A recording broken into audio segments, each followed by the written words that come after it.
قیامت کے دن وہ بھی کھڑے ہوں گے، ایک ذرہ بھی اللہ نہیں چھوڑے گا. فَمَن يَعْمَلْ مِثْقَالَ ذَرَّةٍ خَيْرًا يَرَهُ، جس نے ذرے کے برابر، ذرہ کہتے ہیں وہ رائی کے دانے سے بھی کم ہوتا ہے، کہا اتنی بھی نیکی کیا ہو وہ بھی ہم دکھائیں گے. وَمَن يَعْمَلْ مِثْقَالَ ذَرَّةٍ شَرًّا يَرَهُ، اللہ فرماتا ہے رائی کے دانے کے برابر بھی، ذرے کے برابر بھی اگر کوئی برائی کیا ہو وہ بھی ہم قیامت کے دن اسے دکھائیں گے.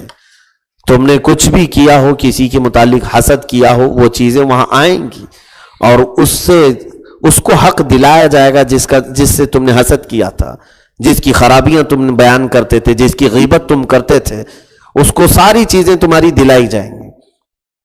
اسی لیے اب اس کے احکام میں آلریڈی پہلے بیان کر چکا ہوں، کیا چیز غیبت میں آتی ہے، کیا چیز نہیں آتی ہے، کون سا حسد ہے، کون سا نہیں. اب مثال کے طور پر اگر میرے پاس تھوڑا بہت اگر علم ہے، اگر مجھ سے آپ حسد کر رہے ہیں تو جائز ہے، مجھ سے حسد کر سکتے ہیں، یا پھر کسی علم والے سے، اس کو حسد نہیں کہیں گے، اس کو رشک کہیں گے. اس لیے کہ علم والے کے ساتھ اگر آپ اس لیے رشک کر رہے ہیں کہ اللہ نے اس کو یہ دیا ہے، کاش مجھے بھی یہ چیز مل جائے، ثواب ہے. لیکن حسد اس وقت مانا جائے گا جب علم والے کو اس نیت سے دیکھیں کہ اللہ اس کو ختم کر دے، اس کو گرا دے. تم نے اگر دل میں برا ارادہ کیا تو وہی حسد ہو گیا. اب کسی مالدار کو آپ دیکھیں بڑا پیسے والا ہے اور خیرات صدقات وغیرہ کرتا ہے تو آپ دل میں رشک کریں، کیسا ہے میرا بھائی، اس کو اتنا سب ملا ہے، کاش میرے پاس بھی ایسا ہوتا تو میں اتنے خیرات کرتا. رب تعالیٰ کے حبیب صلی اللہ علیہ وسلم نے فرمایا ہے تم نے ایسا ارادہ کیا، دو لوگ قیامت کے دن، سنیے بڑی میرے مولا کی مہربانیاں دیکھیں. ایک کو اللہ نے بہت مال دیا تھا، بہت مالدار ہے، سیٹھ ہے، غربا مساکین کو بہت تقسیم کرتا تھا، خیرات کرتا تھا، بہت ثواب اس نے کمایا. اور ایک تھا غریب، اس کو کچھ بھی نہیں، اس کے پاس پیسے نہیں تھے، لیکن روزانہ اس امیر کو دیکھتا تھا اور یہ کہتا تھا کہ کاش میرے پاس ہوتے تو میں اس سے زیادہ لوگوں کو تقسیم کرتا. قیامت کے دن جب حساب ہوگا تو اس مالدار کو خیرات، صدقات اور مساکین کی محبت کی جو جزا ملے گی، جنت، اللہ رب العزت وہ بہت بڑا اجر اسے دے گا، اتنا ہی اجر اس غریب کو بھی عطا کرے گا. اس سے پوچھا جائے، یہ پوچھے گا کہ مولا اس نے تو بہت خیرات کیا، میں نے تو کوئی خیرات نہیں کی. رب فرماتا ہے تیرے پاس ہوتا تو بھی خیرات کرتا، تو نے نیت جو کیا اس نیت پر ہی اجر ہے، نیت پر اللہ اجر دے رہا ہے.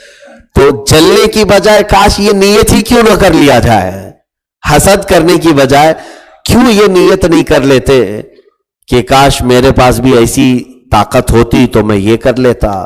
مجاہد کو دیکھ کر اگر آپ نے نیت کی کاش میرے پاس یہ تمام اسباب مہیا ہوتے تو میں بھی مجاہد ہوتا، تو اللہ تبارک و تعالیٰ تمہیں اس کے ثواب تک پہنچائے گا.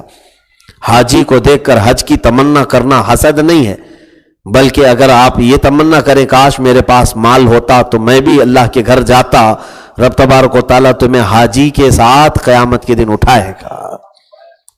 نیت یہ ہے. اور ایک طرف ہے وہ جلنا، کڑنا، حسد کرنا، اس میں جو ہے وہ بھی ضائع ہو جائے گا، وہ بھی ختم ہو جائے گا. اس لیے اس عادت سے توبہ کریں. کسی سے حسد اور جلن، یہ بیماری ایسی ہے، اور خاص طور پر یہ بیماری کثرت سے عورتوں میں آتی ہے. عورتوں میں جلن، کڑن، حسد، یہ تمام چیزیں. اور اسی لیے یہ بھی فرمایا گیا. اچھا آپ سے ایک بات یہ بھی میں کہوں، حسد اگر کوئی کرتا ہے تو آپ کو اللہ رب العزت کی بارگاہ میں شکر بجا لانا چاہیے. کیوں؟ حسد اسی سے کیا جاتا ہے جس کے پاس کچھ ہوتا ہے. حسد کس سے کیا جاتا ہے؟ جس کے پاس کچھ ہوتا ہے. تو رب تعالیٰ کا شکر ادا کرو کہ اللہ نے کوئی نعمت مجھے عطا کی ہے، اس لیے حاسدین پیدا ہوئے. اب کسی ایسے، جیسے مثال کے طور پر ایک خوبصورت عورت ہے تو دوسری عورتیں اس سے جلتی ہیں کہ اس کی خوبصورتی کی وجہ سے. کوڑھی سے کون حسد کرے گا؟ جس کے پاس کوئی صورت ہی نہ ہو، جلا ہوا، اس سے کون حسد کرے گا؟ رحم کی نظر سے دیکھ کے چلے جائیں گے. حسد اس سے کیا جاتا ہے جس کے پاس کوئی نعمت ہوتی ہے. تو جب تمہارے ساتھ کوئی حسد والے معاملات آئیں تو خوف نہ کریں، پریشان ہو کر کے بدلے کے انتقام کی آگ میں نہ بھڑکیں، بلکہ اللہ کا شکر یہ ادا کریں کہ رب نے میرے اندر کوئی نعمت عطا کی ہے جس کی وجہ سے حسد ہے۔ یہ بات تو صحیح ہے کہ دھواں وہیں سے نکلتا ہے جہاں آگ ہو، یہ مثال ہے، اور عطر نہ ہو تو خوشبو پھیلتی کیسے ہے؟ عطر ہو تو خوشبو پھیلتی ہے۔ اسی طرح یہ حسد کی بیماری بھی دوسروں کے ہاں اسی وقت آتی ہے جب تمہارے اندر کوئی خوبی آ جائے، جب تمہارے اندر کوئی نعمت اللہ کی آ جائے۔ تو رب تبارک و تعالیٰ نے یہ فرمایا وَكَفَى بِجَهَنَّمَ سَعِيرًا، جن لوگوں نے منہ پھیرا ہم سے، جن لوگوں نے منہ پھیرا، دوزخ کافی ہے ان کے لیے بھڑکتی ہوئی آگ۔ سعیر اللہ نے فرمایا، یہ سعیر جہنم کا دوسرا نام ہے، قرآن میں کئی جگہ پر آیا ہے، اور سقر بھی نام ہے جہنم کا۔ دوزخ کے کئی نام قرآن میں آئے، سعیر ہے، سقر ہے، جہنم ہے، تو یہ تمام چیزیں جہنم کی وادیوں کا بھی نام آیا ہے، جیسے فسوف یلقون غرامہ، اللہ رب العزت نے یہ بھی قرآن میں فرمایا ہے، لزامہ، اور سورہ شعراء میں اللہ تبارک تعالیٰ نے اثام ایک وادی کا ذکر فرمایا جہاں زانیوں کو ڈالا جائے گا، زنا کرنے والوں کو۔ سعیر جو وادی ہے جہنم کی، اس میں کثرت سے بھڑکتی ہوئی آگ ہوگی۔ جہنم کے طبقات ہیں، تو جہنم دوزخ کتنی بڑی ہے اس کا اندازہ نہیں کر سکو گے آپ۔ حدیث پاک میں ایک روایت یہ ملتی ہے کہ صحابہ اکرام حضور کے ساتھ بیٹھے ہوئے تھے تو اچانک ایک بڑے دھماکے کی آواز آئی حضور صلی اللہ تعالیٰ علیہ وسلم کی محفل میں۔ صحابہ سے حضور نے فرمایا میں نے ابھی ایک آواز سنی، حضور سنتے تھے، میں نے ایک آواز سنی۔ صحابہ سے فرماتے جانتے ہو تم وہ کون سی آواز میں نے سنی؟ صحابہ نے پوچھا یا رسول اللہ صلی اللہ علیہ وسلم آپ بہتر جانتے ہیں۔ فرمایا میرے آقا صلی اللہ علیہ وسلم نے آج سے تقریباً 70,000 سال پہلے دوزخ کے منہ سے ایک پتھر گرایا گیا تھا، وہ اب جا کر کے اس کی تہ میں گرا ہے۔ اب اس کی لمبائی اور چوڑائی اس کا اندازہ نہیں ہے۔ اور جہنم میں جن لوگوں کو ڈالا جائے گا یہ چھوٹے چھوٹے لوگ نہیں ہوں گے۔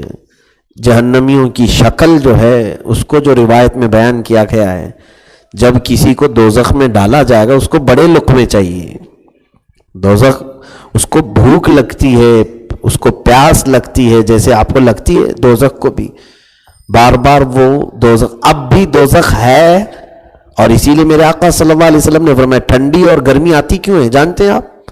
ان اشد الحر من فیء جہنم، اللہ کے حبیب فرماتے ہیں جہنم جو ہے پورے سال میں 2 بار سانس لیتی ہے۔ دوزخ جب وہ سانس لیتی ہے تو پوری دنیا میں ٹھنڈی، اور جب وہ سانس چھوڑتی ہے تو پوری دنیا میں گرمی پھیلتی ہے۔ اس کی صرف سانس کی گرمی ہے جو ہم یہاں گرمیوں میں ادھر سے ادھر تپش میں مرتے رہتے ہیں، اور جب وہ پورا ہی نگلے تو پھر کیا حشر ہوگا۔ لیکن ایک بات یہ یاد رکھیں کہ جہنمیوں کو جب ڈالا جائے گا تو ان کی شکلیں بدل دی جائیں گی، کیونکہ یہ شکل اللہ کے محبوب کی شکل ہے۔ اللہ تعالیٰ اپنے حبیب کی کسی بھی شکل والے کو دوزخ میں نہیں ڈالے گا۔ شکل بدل دی جائے گی تو کیسی ہوگی؟ فرمایا گیا کہ اس وقت جہنم میں جس کو ڈالا جائے گا اس کا قد، اس کی لمبائی، اگر وہ زمین پر کھڑا ہو جائے تو اس کا سر بادلوں پہ لگنے لگے گا، اور اس کے کان ایک ایک ہاتھی کے برابر ہوں گے، اس کا پیٹ ایک پہاڑ کے برابر ہوگا۔ اتنی بڑی شکل بنا کر کے دوزخ میں ڈالا جائے، کیوں؟ تاکہ یہ عذاب کو اچھی طرح سے چکھ سکے، عذاب کو اچھی طرح سے چکھ سکے۔ اور پھر ٹینشن بھی نہیں ہے کہ مرنا ہی نہیں ہے، ختم ہو گئی، موت ختم ہو جائے گی، چاہے پورے جھلس جاؤ چاہے پورے جل جاؤ، کیونکہ قیامت کے دن سب سے پہلے وہاں جو کام ہوگا وہ بھی حدیث پاک میں ہے، ایک بکرے کو لایا جائے گا، بکرے کی شکل ہوگی، اور سارے اہل محشر، ہم بھی ہوں گے آپ بھی ہوں گے وہاں پر میدان میں، فرشتہ ایک بکرے کی شکل کی کسی چیز کو لا کر ذبح کر دے گا، اور پوچھا جائے گا جانتے ہو اے انسانوں یہ کیا ہے؟ فرمایا جائے گا یہ موت ہے، اور موت کو بھی اللہ نے آج موت دے دی۔ اب جو دوزخ میں جائے گا اسے بھی موت نہیں آئے گی، اور جو جنت میں جائے گا اسے بھی موت نہیں، مرنا ہوگا ہی نہیں اس کے بعد، نان سٹاپ لائف ہے، بالکل نان اینڈنگ، کبھی ختم نہ ہونے والی زندگی ہے۔ تو میرے عزیزو، یہاں سعیر کا ذکر جو آیا ہے حسد کرنے والوں کو، آپ اندازہ کر سکتے ہیں، حسد ایک ایسی بیماری ہے جو تمہیں اس بھڑکتی ہوئی آگ میں لے جا سکتی ہے، اسی لیے یہاں پر وہ آگ نہ بھڑکاؤ لوگوں سے جلنے کی، حسد کی، ورنہ پھر اس بھڑکتی ہوئی آگ میں جاؤ گے۔ اگر آگ لگانا ہے اپنے دل میں تو عشق مصطفیٰ کی آگ لگاؤ، اے عشق تیرے صدقے جلنے سے چھٹے سستے، اعلیٰ حضرت نے فرمایا ہے، اے عشق تیرے صدقے جلنے سے چھٹے سستے، وہ آگ لگائی ہے جو آگ بجھا دے گی۔ قیامت کے دن ہم نے اگر مصطفیٰ کریم صلی اللہ علیہ وسلم کی محبت کی آگ لگا لی اپنے دل کے اندر، بار بار طلب ہو میرے نبی کی محبت کا، ان کے دیدار کا، تو قیامت کے دن فرمایا گیا کہ جب ایک عاشق رسول پل صراط کے اوپر سے گزر رہا ہوتا ہے، دوزخ کے اوپر سے جنت کی طرف جا رہا ہوتا ہے، تو جہنم پکار کر کے کہتی ہے بار بار، اے دیوانے جلدی نکل جا، تیرے اندر جو آگ جل رہی ہے اس کی وجہ سے میری آگ ٹھنڈی ہو رہی ہے۔ یہ اس کا مقام ہے جو عشق مصطفیٰ میں مبتلا ہو۔ میرے عزیزو، آگ حسد کی جلانے سے بہتر ہے محبت مصطفیٰ کی آگ بھڑکاؤ، اور یہ ایسی آگ ہے کہ پوری دنیا کو روشن کرے گی، کسی کو خاکستر نہیں کرے گی، جلائے گی نہیں، لوگوں کو راکھ نہیں کرے گی۔ اسی لیے حضرت ابوبکر صدیق رضی اللہ تعالیٰ عنہ، بلکہ حضرت جنید بغدادی کے متعلق بھی ایک روایت ہے کہ آپ کی خانقاہ سے قریب میں ایک یہودی یا کوئی عیسائی حکیم رہتا تھا، بہت پرانا حکیم تھا، تو آپ کا یعنی طہارت خانے کے جو پیچھے سے نالی گزرتی ہوگی پیشاب، تو وہ ایک جگہ بیٹھا ہوا، پیشاب اس وقت بھی یورین ٹیسٹ ہوتا تھا، آج بھی ہوتا ہے، اسی سے پتہ چلتا ہے انسان کی طبیعت کیا ہے۔ اس حکیم نے پیشاب دیکھ کر کے کہا، پیشاب کو غور سے دیکھا اور کہا اپنے چیلوں کو جو بھی اس کے پاس رہے ہوں، کہا کہ دیکھنا یہ پیشاب کہاں سے آ رہا ہے، یہ یورین۔ کہا کیوں؟ کہا کہ میں دیکھ رہا ہوں کہ ایک ایسے انسان کا ہے یہ پیشاب جس کا دل جل چکا ہے، جس کا دل جل چکا ہے۔ تو پھر ان لوگوں نے تلاش کیا تو وہ پوری خانقاہ پر پہنچے، وہ حضرت جنید بغدادی کی تھی۔ آئے پوچھے کہ مطلب یہ تو ہماری حکمت کے حساب سے، ڈاکٹری کے حساب سے، اندر جس کا دل جل چکا ہو اس کا پیشاب ہو سکتا ہے۔ انہوں نے کہا صحیح پہچانے، میں نے محبت مصطفیٰ میں دل کو جلا دیا ہے۔ اعلیٰ حضرت نے فرمایا ہے، کباب آہو میں بھی نہ پایا مزہ جو دل کے کباب میں ہے۔ اعلیٰ حضرت فرماتے ہیں ہرن کے کباب میں بھی وہ مزہ نہیں ملا، مزہ جو دل کے کباب میں ہے، جب محبت مصطفیٰ میں یہ جلتا ہے۔ اسی لیے اعلیٰ حضرت فرماتے ہیں، پھر کے گلی گلی تباہ ٹھوکریں سب کی کھائی کیوں، دل کو جو عقل دے خدا تیری گلی سے جائے کیوں۔ اور فرماتے جان ہے عشق مصطفیٰ روز فضوں کرے خدا، جس کو ہو درد کا مزہ ناز دوا اٹھائے کیوں۔ ایک درد یہ بھی ہوتا ہے کہ لوگ اس کا علاج نہیں کرواتے، وہ ہے درد مصطفیٰ۔ میرے عزیزو، حسد اور جلن کی آگ میں بھڑکنے سے بہتر ہے کہ اللہ کے حبیب صلی اللہ علیہ وسلم کی الفت و محبت میں تڑپتے رہو۔ ایک دن وہ آ ہی جائے گا وقت جب تمہیں کہا جائے گا کہ آنکھ کھول، تیرے سامنے تیرا آقا موجود ہے۔